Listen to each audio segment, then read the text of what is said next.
Welcome back to Fat Kicker Podcast Overtime, baby. I'm Michael fucking Rainey. Big night in the NBA last night. We've kind of ignored the NBA so far, and I feel terrible about it. So apologies to all the 6'10" guys with fucking that can jump 4 feet off the ground that are butthurt by Jim and I not talking about the W. I'm disrespecting them again already. The NBA playoffs, but some hot and heavy action last night. Game threes, Friday night, baby. So many good games. The top one, though, had to have been Rockets-Lakers. Insane ending. There was a point late in the fourth quarter where the Rockets had like a fucking 97% chance of winning, and the Lakers came back to fucking win it, man. Incredible fucking finish. I'm going to play some of these boys for you right now. Dude, so the Rockets ended up winning this game 112-108, and the ending was one of the most insane endings that I've seen so far. I'm going to let y'all see it for yourselves. All right, so we're picking it up here in the fourth quarter. Dude, fucking Reed Sheppard. Hang on, let me slow this down for a minute. I just want to take a second to acknowledge Reed Sheppard, man. I love a white boy with that haircut. Any white boy in the NBA with that haircut, I'm instantly a fan of. And I love how they always have a little bit of fear in their eyes, even though like he's being approached by a 7-foot. I don't know what Sengun is. Like, I don't know. He looks like he's maybe Spanish, might be, I don't know, Serbian. Who knows what anybody is these days. But I do like how Reed Sheppard, despite being intimidated by these gigantic white boys on the court, is still throwing down three-pointers in crunch time. So shout out to Reed Sheppard, man. Absolute dog with the ultimate white guy, Ime Udoka. Man, he is a strange dude, and kudos to Reed Sheppard for hitting that three with Sengun bearing down on him, and then fucking Ime Udoka lurking in the background, open mouth. I don't know. That's one guy in the NBA who you don't want approaching you with an open mouth is Ime Udoka. But staying toe-to-toe with Sengun, baby. Love it. Back to the game, bitch. All right, LeBron's fouled there. This drove me nuts watching it. I think this is the 53-year-old white dad in me that's going to complain about this, but LeBron lollygagging back the court. It doesn't matter that he might be the greatest player in NBA history. Getting back on defense or not getting back on defense in this way is an unforgivable crime, and I know every hunky dad with 20 pounds of excess beer gut is just sitting at home screaming at the TV watching this. This shit'll drive you nuts.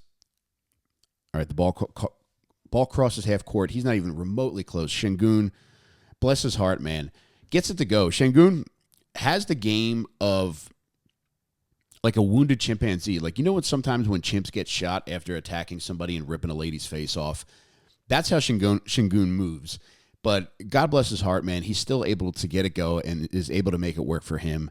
And at this point, the Rockets go up by 4 with less than 50 seconds left in the game. LeBron, this motherfucker, lollygagging back down the court when you're down by 2 fucking points. How insane is this? You're down by 2 points late in the fourth quarter. You have a chance to go up 3-0 on the road. 2 of your best guys are out. Austin Reeves and Luka Doncic are out this game. This is a game that you need to win. And he is just moonwalking down the friggin' court. But you can't stay mad at LeBron for too long. Look at Sengun. I hope they show a close-up of his haircut because he has one of the most fucked up fades I've ever seen. There it is, big steal. And there's the close-up of the Sengun haircut, man. Let me rewind that for a second so we can get a good look at his fade. Nasty jam on the breakaway. That should have put the game away for the Rockets. But this angle doesn't do justice to just how fucked up his fade is. I hope this is intentional, and I hope this is just like a rich guy fad that I have no idea about. But if he paid for this haircut expecting a regular fade that you would get from like a Mexican guy in Central Texas, I really think he should demand his money back. Brutal. So at that point, that puts. Hang on, let me. All right, so that put the Rockets up by 6 with how much time was left at that point? With 40 seconds to go. Rockets are up by 6 with 40 seconds to go. At this point, they had like a 98% probability to win this game. Marcus Smart hits 3 free throws on an egregious foul by the Rockets, and they throw the ball away here. LeBron gets it back. You know he's going to drain this, and he nails it. Game's tied. 13 seconds to go. Not only does he make this 3, but the Lakers will get the ball back, and they will have a shot to win it at the end. You see, the Rockets are going to piss this away here. Lakers get the ball. Less than a second left. Plenty of time to get there. Oh, there's the Sengun fade. That's what I wanted to get to. I mean, look at that fucking haircut, man. That's the kind of haircut you get where you're begging, when you're broke as shit, you're poor, it's summertime, and you're just begging your mom to please take you to the barbershop so the kids aren't going to clown you on your first day at school. She takes you to the $5 barber, and this is what he does to your hair. You end up with this, like, yeah, I guess technically it is shorter hair, but you leave the barbershop with worse hair than you went into it with. And again, this has to be some rich guy thing that I'm not aware of yet, but Sengun, goddamn, man. Please go talk to a Mexican guy with clippers. You live in Houston, man. It can't be that hard to come across. All right, Lakers are going to get it here. They add 0.3 of a second, so even more time for LeBron off the back of the rim. It's nuts how many minutes this guy can play and still doesn't fade at all. Going to overtime. LeBron to Rui Hachimura. Always fun to say. Gets 2. Brother Sengun back taking it down low again. Lakers up 2 here. Man, bless his heart, man. That guy moves like he's had 12 beers. No, not a foul. Clean hit. That's a clean strip.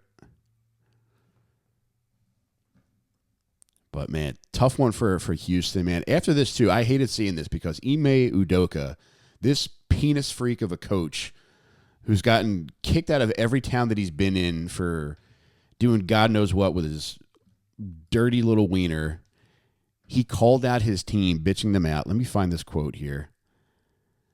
Horrendous mistakes. I don't know if you want to say youth or scared of the moment or whatever the case. It's obviously a weakness of ours to close out and finish. The amount of mistakes or the type of mistakes are egregious, and you can't have those. Grow up. You're not that young anymore. Buddy. Suck it from the back. That's what every guy on the Rockets should be telling Ime Udoka right now, to just get lost. Try not to lose a job porking an executive's wife on company property. So Ime Udoka, you're on my shit list, pal. Don't you dare call out those guys on your team when you're if you're up by 6 points with 40 seconds, that's coaching. Like, you think like Shepard, I think it was Shepard, admitted to making like a pass that he probably should not have made. Tried to split the defenders at the end it was the possession where LeBron hit the 3 to tie it. But bro, that's coaching. If you're up by 6 points with 40 seconds to go in an NBA playoff game, coaching has to win that game for you. So, Ime, I'm not feeling you today, brother. All right, we're going to move on to Celtics-Sixers. Now, Sixers surprised me, man. Coming into this series, fucking like clockwork, the Joel Embiid playoff injury, which comes out of nowhere, that seems like it's God just fucking with us at this point. Joel Embiid, appendicitis, still out. I don't know if he'll come back. So the Sixers, led by Maxey and VJ Edgecombe, they're doing everything they fucking can. They actually tied it in Boston. They split in Boston, which is as good as you could possibly hope for against this Boston team. They come home. They were cooking last night, man. They had a legitimate shot to win it, but the Celtics ended up winning it 108-100. And I'll show you guys some clips right here, baby. Look at this. Makai Lemon. That's the most normal I've seen him so far. I want to go back to him for a second.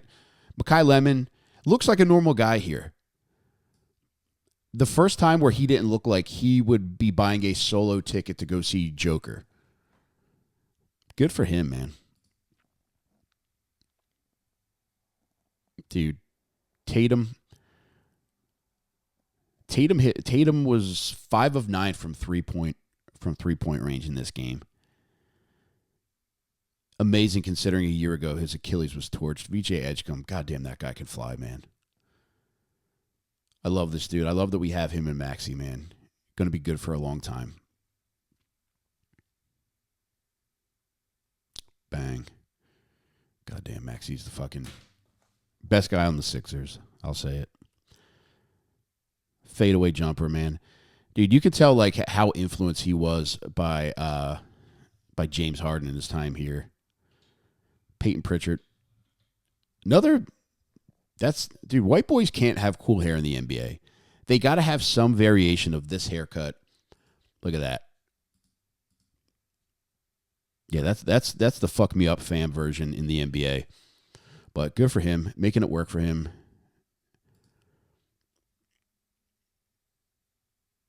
All right, at this point,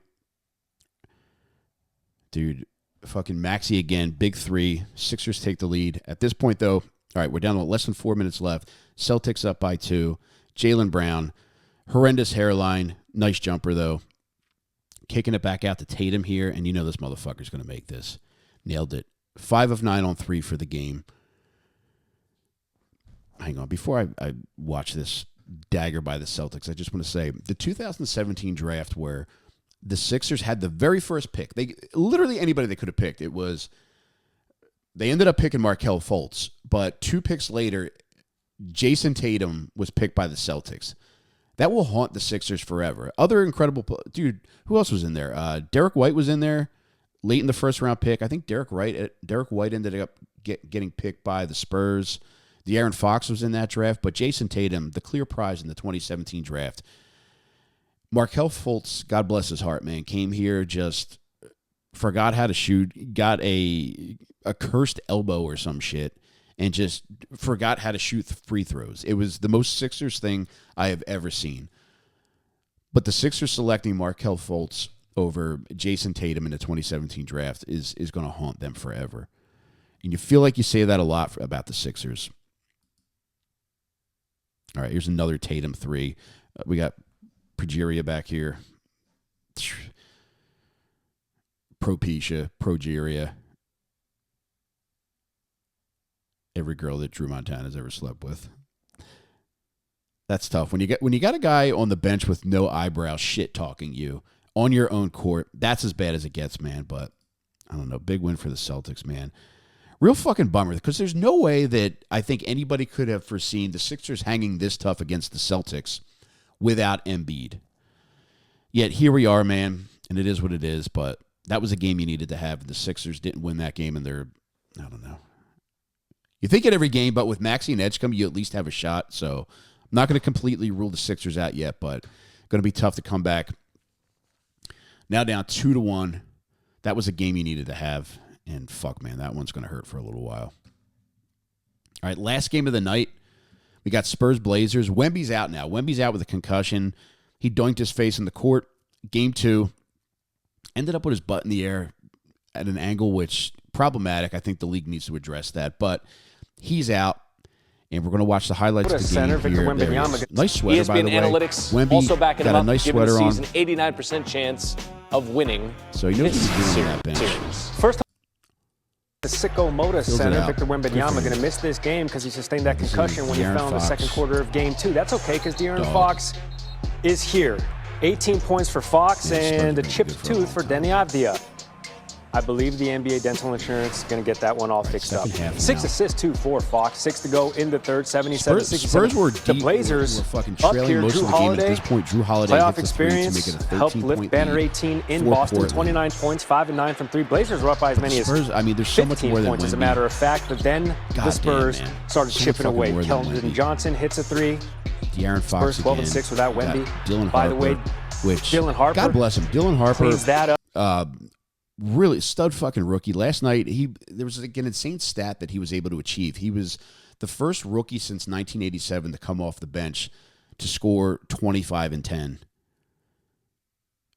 Really nuts, and that's kind of what you need in a game where you don't have Wemby. And Luke Cornett, goddamn, bless Luke Cornett's heart. I got to pull up his stats here because he really came through.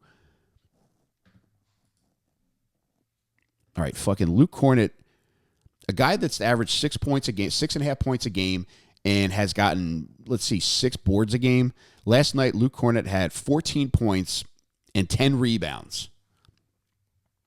Going down the stats for the rest of the game, Dylan Harper, really incredible adult film star, by the way. But this Dylan Harper had 27 and 10 and was a plus 25. Major difference maker in the game. De'Aaron Fox, 18. Stephon Castle, 33 points. Clear star of the game. Goddamn, the Spurs are friggin' rolling. To be a double, they roared through a friggin' double-digit deficit. And then 17 seconds left in the third. De'Aaron Fox, once again, he's not the step scorer. Gives them the lead. He's the scorer who stepped up. That's it. The Spurs up 1 after 3. Let's go to the fourth. Harper, come on. Massive jam. Oh, come on. The rookie. 27 points off the bench, throwing it down. How does he lean his back I think they got the to avoid the defense like that? I did. Look, D-Wade, CP, they're impressed. Spurs up 3, 7 to go. Steph Castle, championship experience at the collegiate level.